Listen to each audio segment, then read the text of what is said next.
The Black Pearl. Written by Brian Jaboyne. Narrated by Sean Francis.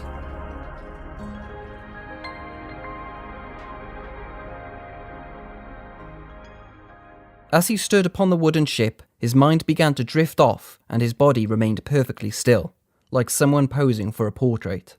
His eyes felt like they didn't know how to blink. He was captivated by the breathtaking beauty. He never saw it from this point of view. In front of him was a place filled with unending grains of golden sand, as if the whole island was made out of gold itself. Shimmering blue waters that sparkled in the presence of the sunlight encircled the island. Greenery spread all around the island, with patches of different coloured flowers that grew among the bushes occasionally. In a distance was a majestic waterfall that looked like a sheet of blue velour swishing down, its edges hemmed with whipped white lines. The water thundered down into the pool like a gigantic water spout. It was a beautiful day on the island that afternoon, until all of a sudden, bang, bang, bang, shots fired into the sky. The boys were all gathered together on deck like a herd of sheep. There was a look of fear and confusion on all their faces. "Wait, I'll go in for him," one of the boys interrupted. It was Manny Cato. He was a short, brown-skinned boy with eyes like a hawk. He had black, curly hair and was rather frail. He kept gauges in his ears, the size of silver dollars, and wore a tribal necklace his mother made him out of bones. His name meant bold and good-hearted in the Arawak Indian language. He was standing up for one of his friends, who was being bullied by a member of the captain's crew. The boy had fallen ill, and they would have surely killed him if someone hadn't volunteered to take up his place. Manny Cato knew that this meant he would spend the rest of the day in the water, but he didn't care. The life he once knew was gone. Day after day, Manny Cato and the other boys just like him were forced by dreadful men to swim out into the ocean to collect pearls from the seashells deep at the bottom of the sea. The boy had an unusual gift for holding his breath. He could hold it longer and dive deeper than all of the other boys in his tribe. He came from a long line of powerful swimmers. His father was a fisherman, and so was the rest of his family. He was no stranger to the ocean. Sometimes he would let himself sink like a rock to the bottom. Things always seemed more peaceful to him underwater. He could feel the warmth of the water heated by the Caribbean sun. There wasn't a sound, just absolute quiet, and the feeling of the ocean currents drifting him back and forth gave him peace. His very captivity became his only escape. The ocean was like a beautiful prison to him. Down below he beheld the fish. It was Haim, they called them. If only he was a fish, he thought to himself, he would swim away. He often thought about escaping, but the pirates were quick to shoot runaways. They stood up above on board with their rifles pointed at the surface. "Shoot the bastards if they start feeling lucky," they shouted. "Captain's orders." There wasn't any other options left for the boys. It was either work or die. As he began running out of air, he looked over and saw a large rock. Curiously, he had reached his hand underneath it and pulled out a rather dull-looking oyster shell. Making his way back to the surface, he could hear the pirates shouting, "Over here, boy! Quit your lollygagging! Hurry it up!" It was the captain. He was a tall man who stood with a hunch. He had one eye covered with a black patch, and he often smiled with a lopsided grin. His nose was hooked just as the red macaw that sat on his shoulders, and he walked with a limp. He was armed to the teeth with daggers and pistols, and dressed all in black. He wore a whole host of charms and trinkets around his neck, that he believed to bring good luck. He never shaved, but kept a long grey bushy beard. He looked like a ramshackle beggar, or a useless drunk. But even the other pirates feared him. His reputation preceded him. He would make his men richer than their wildest dreams, but if they questioned an order, they would die a painful and public death. The captain and 2 members of his crew stood in a small boat out on the sea. Every shell had to be brought in first for inspection by the captain. "Hurry it up!" he shouted again. "I don't have all day. Let's see what you got." The pirate gripped his sword with only 3 fingers and his thumb. Then snatching the shell from the boy, he turned it on its side and slid the blade into it, splitting it open.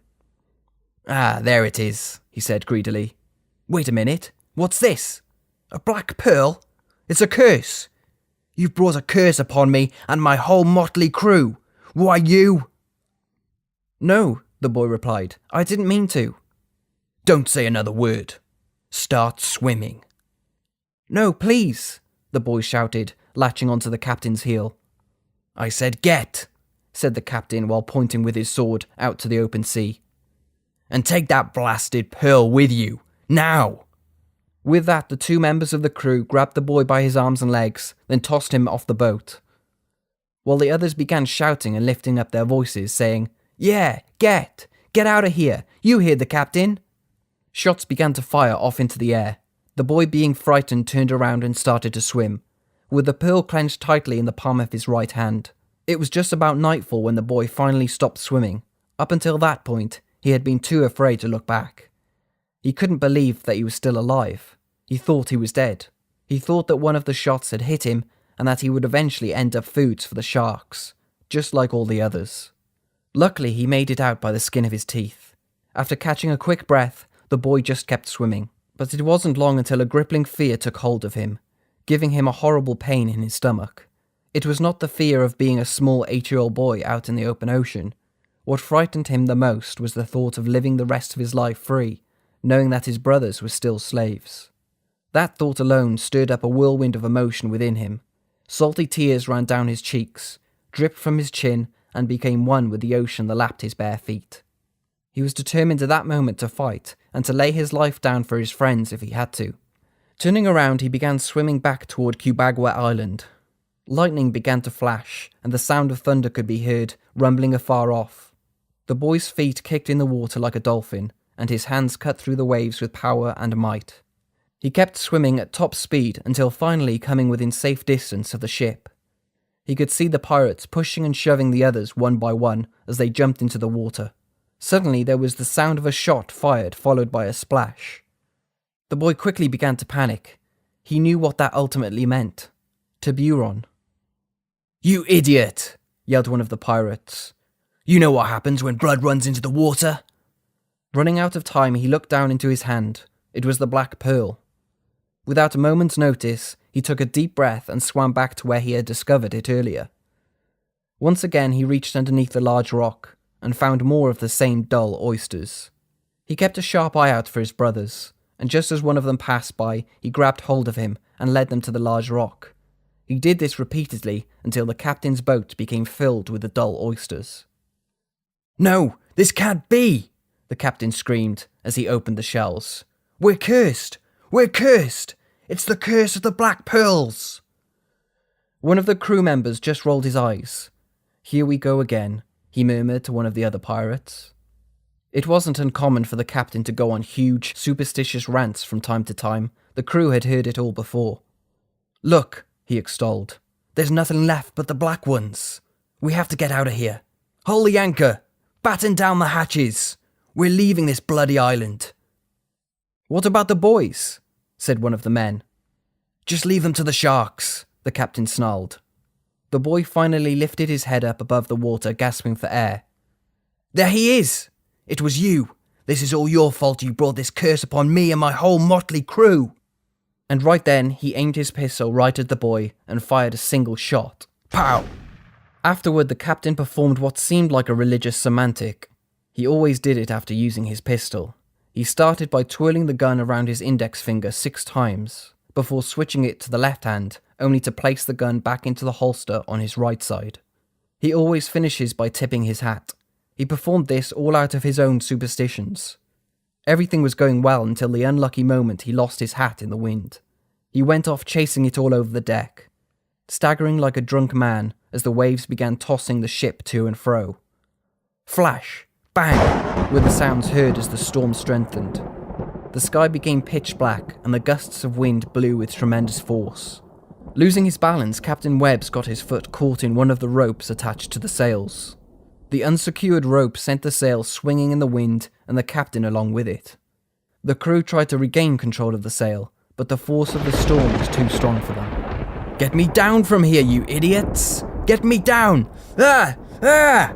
The rope wrapped around the captain's neck like a boa constrictor, suffocating its prey. The men did all they could, but it was too late. Captain Webbs had met his doom. As the sun set, the other members of the crew stood in silence, not knowing what to do, until one of the men took a knife and cut the rope, dropping the captain into the shark-infested waters below. Maybe there really is a curse, mumbled one of the crew, shaking in his boots. Meanwhile, Makinito could feel the thunder rumbling in the sky. The noises engulfed him, shaking him to the bone. His mind went blank right after staring into the barrel of Captain Webb's pistol, until he heard a voice shout, "Manikato, look out!" At the moment the shots fired, he dived straight down like a submarine. The bullets flew through the water like torpedoes, one of them piercing his left side. The wound was giving off a sharp pain like someone was sticking a piece of glass in it. He had been at the bottom now for what seemed like an eternity. Looking up, he could see flashes of lightning as the water illuminated around him. The raindrops hit the surface of the water, creating a beautiful ripple effect. He caught himself daydreaming again, drifting back and forth, until suddenly there it was. Tuberon! Looking up, he spotted a shark swimming up above him. His heart began racing, and he was running out of breath, but he knew he had to remain still and calm. Any sudden movements could become his last. Once the shark had passed by, he began slowly moving back toward the surface. Thunder rolled across the sky, seeming to crack the world in half, revealing the fury of God. Waves as high as skyscrapers rocked the ship. Men's hearts began failing them for fear of the things that had come upon them. The only sure way to escape was to go in a storm. This is our only chance, he thought. With one hand on his side, and the other keeping him afloat, he shouted, "Come on, we have to make it to shore while there's still time." One by one, the boys began jumping into the water. They were not troubled by the storm. Instead, they embraced it as a benevolent gift from the divine creator. For it was with a stretched out arm and fury poured out that they were being delivered. "Fear not what lays ahead, my brothers," Manikato exclaimed, "for our God is already there." From there, the boys swam towards shore all together, their hearts racing, adrenaline pumping from the fear and uncertainty of sharks lurking in the waters beneath them. The thought of being devoured limb by limb was the only thing running through their minds. Nevertheless, they pushed forward on nothing but faith and hope toward that little island of milk and honey they called home, holding on to the words of Manikanto, their friend. The remainder of the crew looked on helplessly as all hell began breaking loose. It was every man for himself. "We've got to get out of here!" one of the men shrieked. And so the storm raged on. The sun set, darkness fell, and the ship set sail. The next morning the sea was calm, and the palm trees danced gently in the cool island breeze. The ocean shined clear like a crystal as the reflection of the sun bounced off it. Seagulls were calling and flying across the water, looking for food. The air was crisp and fresh, purified by the storm. As the boys approached the shore, they could see pieces of shipwreck scattered all across the ocean. There wasn't a single sign of any members of the crew. For what the storm didn't destroy, the sharks were sure to finish off for sure. Only experienced swimmers were capable of navigating the water in such extreme conditions. None the likes of those unruly pirates, the boys thought. "Where's Manikato?" one of them asked. From a distance, they heard the faint sounds of weeping. They followed the sounds of the sobs to a large waterfall. The waterfall gushed out into a pool, underneath it filling it with pure fresh water. Closer still, they drew until they were in the plume of water vapour that hung over the plunge pool. In only minutes, they were as wet as they would have been in any rainstorm. Their hair clung to their heads and around their faces. The atmosphere was heavy and damp. The sea had disappeared from sight, and now they were surrounded by an impenetrable screen of vegetation. "Look over there!" one of the boys shouted. It was Leon, the sick boy that Manikato saved, standing in the pool. "Manikato didn't make it," he said, sighing deeply. "He defended us with his life, even when the odds were insurmountable. He gave us comfort in the difficult and painful times.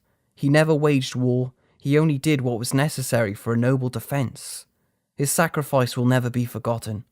The power of love will always be greater than any other, and the keys to life will only ever be given to God's true believers." Then, raising his hands to the sky, he gave thanks to the one true God of heaven and earth. At that moment, he felt the sun break through the clouds, warming his back. A rainbow appeared through the mist of the vapours created by the waterfall. A smile filled his face, and immediately all the boys came rushing toward him, splashing, laughing, and rejoicing. They all hugged one another and were filled with brotherly love. They were finally free. The end.